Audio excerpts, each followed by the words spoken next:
Қанша? Қыздың жасы 18, 18-де кіші болып болады. 30 деп айтсақ қалай болады? Туғаныңыз құтты болсын, аман болыңыз, деніңіз сау болсын. Елдің бар қамызы жеп, ет жеп, ұйқысы келіп кеткен секілді ма? Мен сөйтіп көріп тұрмын ба сіздерді?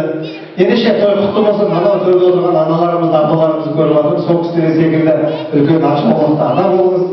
30 жас деген нағыз керемет жас. Сізді қуантатындай ұрпағыңыз бар, Аллаға сәлем шүкір айтуға болады. Әке шеше үшін менің ойымша қандай құрмет жасаса да жарасады, және көйлегі тірісінде жасаңыздар. Бар кезінде беретіндеріңізді, көрсететіндеріңізді, жақсы көретін амалдарыңыздың бәрін тірісінде қасында жүргендеріңізді жасап алыңыздар.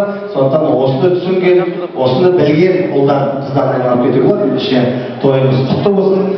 Өнерге жақынсыз, дәстүрлі өнерге жақындайды. Мен енді сахнаға алып шыққан, танытқан сол халық әні болған Құралай. Сол Құралай сізге тарту өтейін. Құралай әні секілді ғұмырлы болыңыз. Халық әні секілді болса қазақпен бірге жасайтындай атыңыз жақсы қыз қалсын, атыңыз қалсын, тойыңыз құтты болсын.